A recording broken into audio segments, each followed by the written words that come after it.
So, good afternoon mga kabiheros-biheras natin, ano. Tiningnan ko lang talaga yung makina ng ating new TVS King. Ganyan talaga siya, oh. Talagang madumi.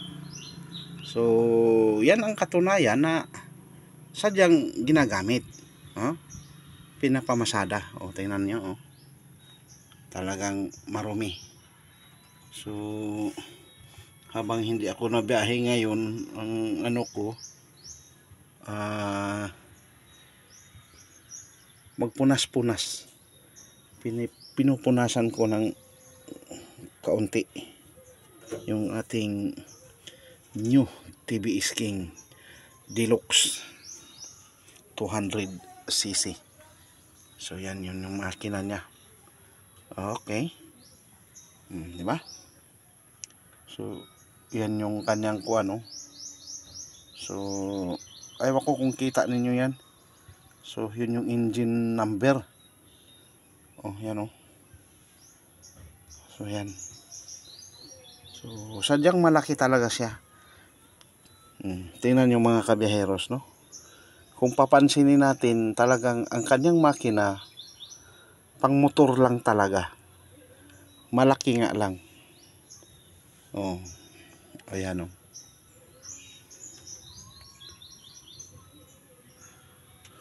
Tingnan nyo. So yan mga kabiheros, no? So kaunting trivia lang. May maisishare lang ako sa inyo ng kaunti na habang pinupunasan ko yung mabawasan man lang ng kaunting alikabok itong ating new TVS King. Kaya talagang umuusok sa walang alikabok. Oh. So isa sa mga natandaan ko nung kuwan, kung familiar sa inyo yung kutsi nung araw na Volkswagen,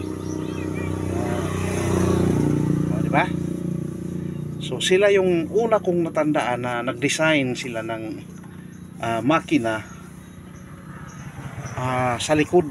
sa likod ng ano, kumbaga hindi karamihan ang dinisign talaga, di ba, nasa ano, sa harap or sa front. Pero ang Volkswagen nung araw, yung bao talaga na tunay na kuan, tunay na history ng bao, ang makina ay nasa likod. Kung bubuksan mo yung kanyang hood, nasa likod, sa harapan, wala kang makita doon, kundi storage lang ang makita mo. So parang napag-isip-isip ko, or naano ko din na parang ang makina ng ating TVS King ay doon din kinuha, doon ibinasi sa makina ng ano, sa makina na dinisign ng Volkswagen, no? Yun talaga ang tunay na original na bao. So itong ano TVS King, ayon lang naman sa aking ano, nag-design, pero para sa akin, sa pamamasada, mas okay na ang 200cc kasi ito ay 200cc itong ating new TVS King. Diba? Maraming alikabok talaga mga kabiyaheros-biheras. So ngayon, so binuksan ko para makita ko yung kuan. Kaya nakita ko yung, ayan, oh, madumi talaga. Pero huwag kayong mag-alala, kaya talagang ang gamit, pag talagang ano, nadudumihan yan. Okay, bakit? Siyempre prone talaga yan sa alikabok, kaya siyempre nasa lansangan ka. Kaya ganun talaga ang sitwasyon ng ating makina. Maliban na lang kung i-display lang natin ito, pero kahit i-display mo lang, talagang naanuhan pa rin ang alikabok. So yan. So ito yung kanyang kuhan. Gasoline storage ng gasoline. Tangke. Yan. Ito naman yung ating, ayaw ko kung ano ito. Yan o.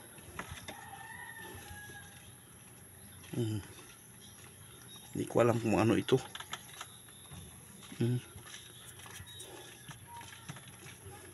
Tapos ito naman yung ating regulator para sa pagcha-charge ng battery charging.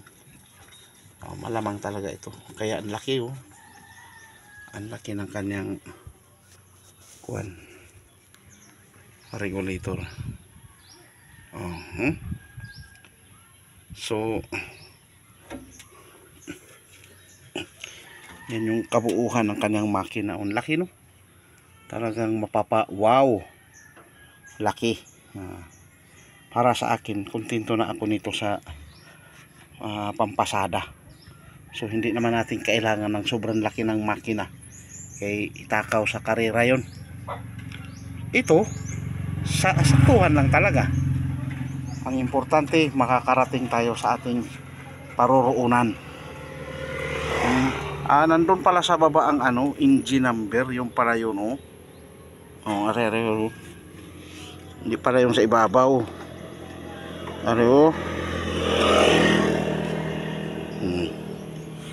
Yung pala yun.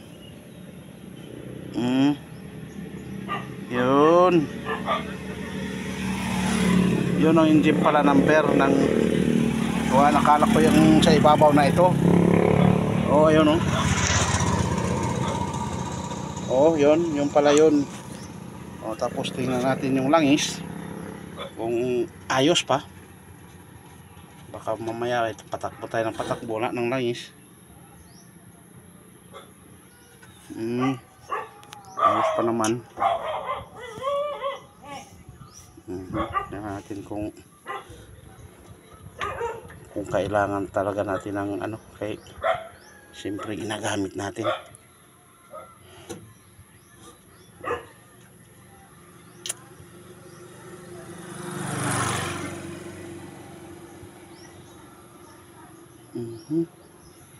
Ay talagang magdadagdag tayo ng langis nito mga kabiyero. Buti na lang pala binuksan ko, hindi naabot yung kanyang kuwan. So dagdagan natin ng langis. Mayroon naman dyan. Ay, okay. So ganito na lang muna ang ating videos for today. Bye bye, God bless, and to God be the glory.